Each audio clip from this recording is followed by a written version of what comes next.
establishing immediate influence over central squares. This opening immediately probes Black's central pawn structure for weaknesses and opens avenues for rapid piece development. Creating immediate pawn tension across the center, this response mirrors White's intent and aims to contest key central squares from the outset. Fortifying the kingside pawn structure before castling, aiming for a flexible fianchetto setup. Black mirrors White's fianchetto, preparing a kingside fortress. Developing the bishop to g2 prepares castling, creating a solid pawn shield and aiming the bishop towards the queenside. Developing the bishop to its longest diagonal immediately challenges White's fianchettoed light-squared bishop, creating an exciting battle for the center. Solidifying central influence and preparing development, this knight prepares to contest the d5 square and potentially support a d4 advance. Solidifying the center and preparing for a kingside pawn advance opens lines for the dark-squared bishop. Securing the knight's central influence reinforces kingside development, preparing for castling and further expansion. Developing this knight fortifies the center's pawn structure and prepares for queenside expansion. Securing the king behind a pawn shield opens up avenues for piece development and potential queenside initiative. Bringing the queen to d7 fortifies the e6 pawn and prepares for potential pawn pushes on the queenside. Solidifying central control while preparing for potential pawn advances on the kingside, this establishes a firm foundation for future plans. Preparing to fianchetto the queen's bishop with b5, aiming to challenge White's central space and potentially open the queenside for piece activity. Developing the bishop to a square where it observes the long diagonal and supports a future e4 push adds flexibility to White's setup. Developing the bishop to the long diagonal asserts pressure and prepares to contest control of the central squares. Initiating pressure along the b-file, this maneuver prepares for future pawn advances or an eventual rook lift, aiming to exploit Black's slightly passive development. Shifting the knight to the edge weakens control of the center and neglects development. Reinforcing the queenside pawn structure prevents potential queenside expansion from Black. Securing the king's safety is paramount, allowing for future piece development and counterplay. Unlocking the queenside pawns, this thrust creates vital space for maneuvering and potential breaks. A bold knight sortie, aiming to disrupt White's queenside expansion and potentially pressure the kingside. Bolstering the central pawn chain and preparing for potential queenside expansion or a solid center.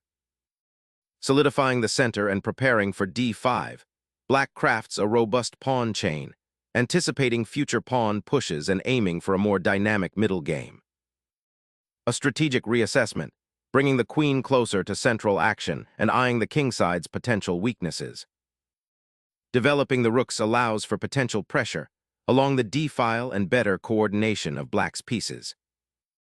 Centralizing the rook initiates a subtle pressure campaign, aiming to bolster the d-file and prepare for potential queenside action. Rerouting the bishop to a8 seems like a strange maneuver, potentially aiming to influence the queenside or prepare a bishop swap. Injecting a knight to b5 aims to disrupt Black's queenside structure and potentially exploit weaknesses around the c7 and d6 squares. This redeployment of the rook to the e-file, while seemingly passive, prepares for potential central pawn advances and reinforces the bishop's diagonal. Centralizing the bishop here aims to eye the queenside and deter Black's pawn advances while maintaining flexibility. Liberating the b7 bishop from its pawn chain blockade, this exchange aims to activate pieces and challenge White's central control. Reclaiming the knight initiates a strategic reevaluation of the central light squares, potentially paving the way for pawn pushes and increased piece activity. Unleashing the center pawns, Black immediately challenges White's harmonious development and aims to seize vital central space. Releasing central pawn tension now aims to disrupt Black's coordinated queenside expansion, potentially opening lines for piece activity. Black embraces central pawn control, challenging White's spatial advantage and aiming to free their pieces. Shifting the queen to b2 creates a new battery with the bishop, potentially targeting weaknesses on the queen side or preparing a central breakthrough. Opening the c-file could be a double-edged sword, demanding precise follow-up to exploit the immediate tension. Opening the file for your rook gains a crucial central pawn, forcing a clear positional choice. The queen pivots, seeking dynamic play and preparing to challenge the center's activity on the queen side. The knight retreats, repositioning for a potential central advance or wing skirmish, leaving the d-pawn vulnerable to attack. Fortifying the king side and preparing a queenside expansion, this move seems to aim for a strategic realignment of black's defenses. Shifting the bishop to this diagonal sharpens the attack on black's kingside, creating potential for future tactical threats. The queen's repositioning anticipates a potential clash on the kingside, subtly aiming to exploit white's somewhat passive development. Exchanging queens simplifies, potentially leading to an endgame where white's better pawn structure on the queen side might prove decisive. Regaining the pawn secures a balanced material situation and simplifies toward a potentially advantageous minor piece endgame for black. Trading the bishop simplifies the position, but opens the f-file for black's rook and potentially weakens white's kingside pawn structure later. Reclaiming the central tension, this rook redistribution prepares for a robust defensive setup and potential counterplay along the open d-file. Reclaiming the center with the knight, aiming to challenge black's potentially isolated d-pawn and open lines. The rook retreats, seeking safety but sacrificing its active central placement for now. Initiating control of the open central file is crucial now. This pawn advance boldly challenges white's queenside structure, seeking to disrupt white's control of the b-file and potentially open avenues for black's pieces. This maneuver aims to secure the c-file for potential pressure, but leaves the b4 pawn somewhat exposed to black's knight. Rerouting the bishop to b7 eyes potential queenside pressure and a freer diagonal. Pressing the queenside pawn advances white's central initiative and restricts black's maneuvering options. Opening the file offers dynamic counterplay but sacrifices piece mobility, inviting positional pressure. Clearing the way for the rook to penetrate the black queenside and exploit pawn weaknesses. Repositioning the knight to create an outpost on a5 offers the knight strong support and eyes the weakened queenside pawn structure. Bolstering king safety on the queenside is paramount as the central pawn structure simplifies. Consolidating the king's position is a priority, seeking safety from potential pawn advances on the king side. Shifting pieces toward the king's flank, aiming to exploit any lingering weaknesses around black's sovereign. Recentering the king on g7 seeks to improve its defensive posture and potentially prepare for pawn advances on the king side later. Repositioning the knight to a more active square, this maneuver aims to improve its influence on the king side and potentially challenge black's piece coordination. This maneuver aims to free the rook and challenge white's queenside structure, potentially preparing a queenside pawn push. Reclaiming central squares and preparing a knight sortie towards the kingside, this aims to disrupt black's pawn structure. Activating the bishop to create new tactical possibilities on the queen side. Securing the rook on its new outpost creates a robust defensive wall against black's potential pawn thrusts. Recentralizing the monarch provides some needed breathing room and prepares to contest the open files. Initiating a pawn storm on the kingside aims to disrupt black's defense and gain attacking space. Reinforcing the kingside pawn shield acknowledges the encroaching white knights, seeking to solidify the defensive structure before white escalates. Improving the king's safety and preparing for potential pawn pushes on the kingside looks like the primary goal here. The king retreats, seeking safety in the shadow of the pawn chain as white's attacking potential grows. Asserting pressure along the open file, this rook reclaims vital central influence. Activating the knight on this outpost allows for potential counterplay and disrupts white's pawn structure on the queen side. Reclaiming the open file after the rook sacrifice aims to disrupt black's queenside pawns and prepare a kingside pawn push.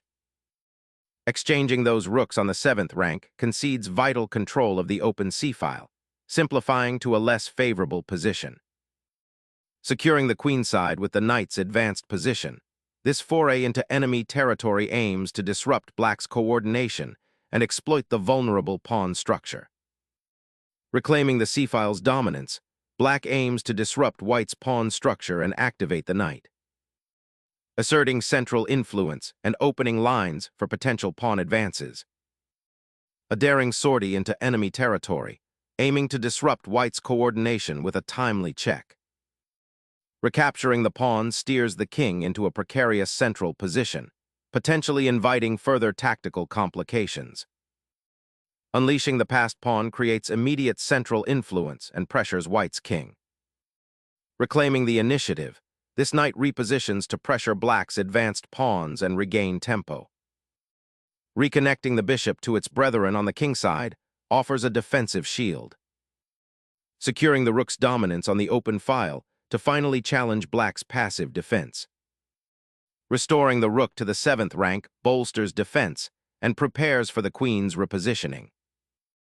Bolstering the central pawn chain creates a more robust defensive structure. The knight hops to a more active square, eyeing potential breakthroughs and reinforcing the weakened kingside. Activating the king to join the fight for crucial central squares. Challenging white's pawn structure creates an unbalanced position, but sacrifices kingside space. Repositioning the knight to g5 opens up attacking possibilities along the kingside. Shifting the knight to the edge aims to reinforce the center and prepare for potential pawn advances. Reactivating the knight's central influence offers a dynamic shift in the pawn structure. The knight retreats, a temporary concession in white's attacking structure, awaiting a more opportune moment to re-engage. Reclaiming central squares with this knight repositions white's forces for a more active pawn push. Unleashing a pawn storm on the kingside, black seeks to shatter white's defensive shell before the endgame solidifies. This pawn push endeavors to restrict black's advancing knight and potentially create weaknesses on the kingside. Opening the h-file creates a dynamic tension, forcing a reassessment of pawn structures and potential attacking avenues. Opening the h-file creates immediate counterplay, forcing black to react to the pawn's advance. Re-anchoring the knight here to a potentially better square prepares for a defensive regrouping. Reasserting central influence, the knight jumps back to a more active square, aiming to disrupt black's pawn structure. Recapturing the knight opens up a clear path for the knight to pressure white's central pawns. Securing the rook's post on the 2nd rank offers a crucial defensive foothold. Shifting the bishop to the c8 square is a defensive maneuver, anticipating potential pawn advances and bolstering the king's defenses. Repositioning the king to the center aims to activate it in the approaching endgame skirmish. Reactivating the rook to a more active file offers counterplay against white's seemingly secure pawn structure. A crucial step to disrupt black's defensive setup and gain initiative on the queenside. Bringing the rook back adds a defensive layer, guarding against any kingside incursions and preparing for potential endgame maneuvering. Targeting the exposed black king is paramount now that the center has been cleared. Exploring new avenues to challenge white's entrenched rook, seeking opportunities on the queenside. A positional squeeze begins, aiming to trap the isolated black rook. Shifting focus to the king, this check aims to disrupt white's central pawns and open pathways for further pressure. Protecting your king from the looming threats after that check is paramount. Initiating a counterattack on the queenside by challenging the rook's central presence.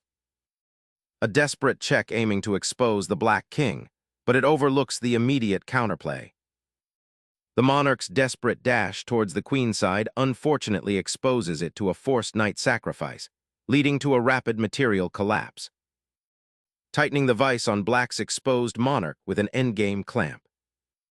The black king now becomes a precarious target with its escape routes dwindling. Disrupting black's pawn structure, This capture opens lines for white's pieces and simplifies towards a favorable exchange. Opening the F-file to challenge white's king, accepting a slight structural weakness for potential counterplay. Seizing the open file with the rook injects immediate dynamism into white's position, aiming to exploit black's king's compromised sanctuary. The rook's return to the second rank aims to challenge the open file and prevent further white advances. Forcing the black king into a more exposed central position, sacrificing tempo for initiative. Recognizing the unavoidable check, the black king maneuvers, preparing for the inevitable material loss and focusing on future defensive coordination. Targeting the weak knight with tactical precision, threatening to unravel black's defense. Sacrificing the rook to expose the enemy monarch offers a glimmer of hope in a losing position. Securing the monarch initiates a pursuit of black's overextended king. Hoping to reposition the knight for a defensive stand on a more useful square. Seizing the initiative to dislodge the pesky knight and prepare a decisive pawn advance towards the king. A desperate check, attempting to stall the inevitable pawn push and king hunt. Consolidating material on the king side, aiming to trap the loose rook. The rook now aims to infiltrate the white king's defenses through the 7th rank. Seizing the open file with the rook fundamentally alters the endgame dynamics, promising increased attacking potential. The capture of the pawn opens a pathway for the rook to penetrate white's defenses. Consolidating the advantage and preparing to liberate the king is the primary objective. This retreat seeks to consolidate material after the series of exchanges, hoping to survive the coming endgame pressure. Securing the pawn and consolidating a material advantage after the rook exchange. Capturing the pawn loosens your king's defenses significantly, inviting immediate danger. Sacrificing the rook opens up a decisive path for your king to infiltrate black's defenses. Securing the rook on the 2nd rank offers a valuable outpost and prepares to challenge the open g-file.